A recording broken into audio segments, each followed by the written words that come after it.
Welcome to Taking Care of Business on News Talk 1180 KERN for the best in Saturday talk radio at 1 o'clock and on 1230 KGEO at 10 o'clock Saturday. For the best in Wednesday talk radio, we're on 1410 KERI, the Christian station, and we are now on 1000 KKIM in Albuquerque, New Mexico, and also 3 times a week across this great nation through knookmedia.com. Plus, you can catch any of Clay and my shows for the last 4 years, Clay, at the Clay and Marty Show. Your host is Clay Koerner, and I'm Marty Payne. Our producer is Greg Held. Hey, Clay, that was a great show last week with Dick Morris and Brian Johnson. I loved it. Yeah, it was a fun show. I understand that we got some national publicity saying you shouldn't listen to the show or something. We did get a little national publicity on the show. Yeah, we had a little fun with that, and we'll talk about some of the questions Dick rose. I want to bring up with our guest today. Oh, our guest today is we're going to get more national attention with this guy. Oh, we always do with Wayne. So in the last quarter, we've got Marilee Schreider from the Right to Life, and we're also going to talk a little bit about Clay and my picks for the election. But in the first 3 segments here, we've got an old friend of the program who we love having on, Wayne Allen Root. Wayne, welcome back to Taking Care of Business.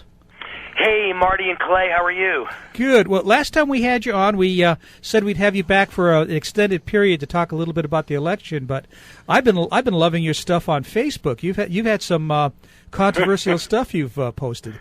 Well, only controversial if you're a Democrat, if you're an idiot, if you're a communist. But if you're a common sense American and a patriot who loves the country, nothing about it is anything but common sense. It's not controversial. So the fact that you said idiot and Democrat, do they belong in the same? And communist. All in the I'm same repeating sentence? myself. I know. But listen. You wanted to talk about the election too, and you two were talking about your election predictions. Let me give you some predictions, and my predictions are that it's going to be a massive landslide. Matter of fact, in Nevada, where I am, we have a district that was considered before the election unwinnable. Now, again, the election isn't over. I haven't seen the final results, but I do know the latest poll shows Democrat Stephen Horsford, in a district that is majority-minority, is now losing to a white Republican from the northern rural areas of Nevada, who's kind of like a rancher. I never expected him to even be competitive, and he's ahead by 2 points at this moment over an African-American Democrat in a district that's majority. So I think all over this country you're going to see upsets that people have never imagined possible by the Republican Party, and I think it's going to be a landslide and a sweep. A landslide and a sweep of historic proportions, just like 2010. Wayne, is this going to be in spite of themselves? Because the Republicans haven't really done anything to do this. It's just that the Democrats are tripping all over themselves. Yeah, I announced a while back that if the Republicans had a brain, they'd build this whole election around Obamacare and Ebola and ISIS and the open border and the lack of jobs and the lies of Obama, and they'd win the election in a landslide, but they're never going to do that. I said this. I said their strategy is to sit back and do nothing and let Obama kill himself and let Obama just destroy himself with bad decision after bad decision and let the American people figure out for themselves that their health insurance is up dramatically and be angry and vote against Obama. And this election would just be a vote against Obama, not a vote for anything, let alone for the Republican Party. And that's exactly what's happened. Republicans have done something that's probably really smart politically. It just isn't what I would have done. And what it is you just say nothing, and you sit back and let Obama just, destroy himself, and that's what Obama's done. And that's all the polls show that's what's happening. Every decision he's made about Ebola is so bad that it just defies common sense. It defies reality. I could do a reality show, or I should say, excuse me, I could do a fictional show about a fictional president of the United States who wants to lose, who wants to destroy the Democratic Party for the rest of all time, and I would make all the same decisions Obama's making. It's perfect if you want to destroy the Democratic Party forever. And it just shows how far lost our country is that there's still such a decent percentage, 40% or so, of the American people that stand by Obama no matter what he does. I don't think they could spell cat if you spotted them the C and the A. But thank God it's 40%. I think 60, 40 are good conservatives, and then there's a 20 in the middle that are waking up and don't like Obama either, and that's why there's going to be a landslide around the country.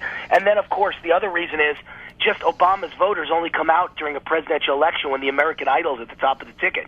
They don't vote in mid-year elections. So just like 2010, I think the turnout and the intensity on our side conservative side is so much higher. The intensity is so much more intense, excuse the kind of pun there, but I think that it's going to be a big victory because a lot of Obama's voters just don't care, aren't going to show up, just don't have the passion. He's not on the ticket, and they're even demoralized because what has he done for them? I mean, how would anyone who likes Obama be really passionate about Obama? What's he done for anyone? The economy's horrible, and everyone knows it. He's hated all over the country. How do I know all this? Am I just a conservative who's dreaming and I'm delusional? No. Democrats won't allow him to campaign with them. He's invisible, man. You know, I grew up in an Italian mafia neighborhood. I really did, on the Bronx borderline in New York. And there, you know what the typical mafia conversation's like when they're being interrogated? What? You know, this guy's your best friend. You know he's in the mafia, right? And what did the other guy say? He's not my best friend. Never met him. Never heard of him. Don't know him. Never been to school with him. He's never been at my house. I never met him in my life. Don't even know his name. He's married to my sister. That's your typical mobster response. That's what Democrats sound like with Obama. Never heard of him. Never voted for him. No, I have no interest in telling you how I voted 4 years ago. But I didn't vote for him. Nothing to do with him. He's not his president. Come on, you're making things up. Never heard the name Obama. I've never heard a comedy routine like this outside of, Jackie Mason or Rodney Dangerfield.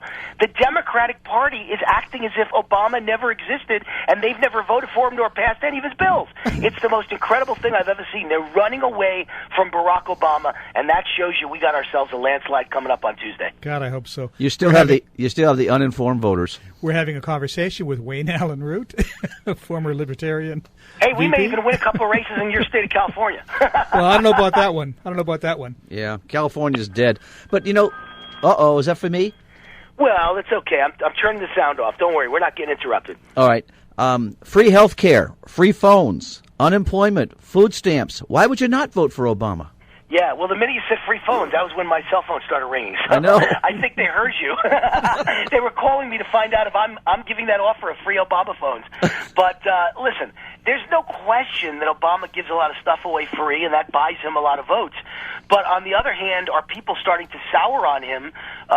Anyone who hasn't gotten something free is automatically soured on him. I mean, you can't run into a person anymore who pays taxes that likes Barack Obama. I'd love to see a pollster finally do that poll. What's Obama's popularity and the Republican Party's popularity on voters who actually who have a job and pay taxes versus the 108 million Americans on entitlements?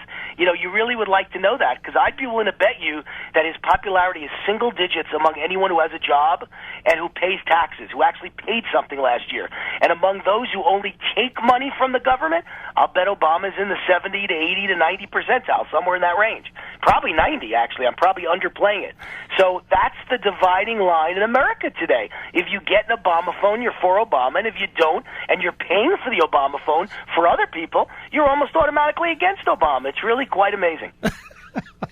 Wayne, I love having you on. Listen, we got about 2 minutes before the break, but I want to talk about a friend of yours. I love this article I saw on Facebook. Debbie Wasserman Schultz. You had some I love nice Debbie. things. I love Debbie. You had so many nice things to say about her. Oh, boy, you found the one that was controversial. I said, let's see, if I remember correctly, something about it's kind of hard to have a combination that Debbie Schultz Wasserman has. It's a really rare combination because she's incredibly stupid, incredibly ignorant, incredibly dangerous, and really, really, really unattractive. That's a really bad combination. And, I stand by my comments. I think most men in America would agree with those comments. I'm not so sure most women in America would agree with them, too. Now, wait, you got to come out of your shell when it comes to Debbie. You got to Yeah. be... Oh, here, I found it for you. I located it. I said a rare combination of vicious, mentally ill, and terribly unattractive. There we go. So, and it was quite a picture that went with the comment of unattractive. And before anyone accused me of being sexist, I would have said the same thing about Harry Reid. He's also vicious, mentally ill, and terribly unattractive. So it's not a sexist thing. I call it as I see it with everybody. Harry Reid looks like a Weekend at Bernie's. He died 5 years ago, and we're propping him up to make it seem like he's alive. How about Pelosi? What's your opinion on her? Pelosi snuck a little tiny thing, what would they call it? A little addition into the Obamacare bill, and it was that if you're a Democratic congresswoman or congressman, they actually pay for plastic surgery for free. That was Pelosi's addition to Obamacare. You know, she's a plastic surgery addict. She's about 80 years old, and she looks about 40, and her face is frozen forever in time. Wait, I got a headache, and this isn't helping it. When we come back from the break, we'll talk a little bit more about the election. We'll be back in a moment on Taking Care of Business on Koerner Radio News Talk 1180.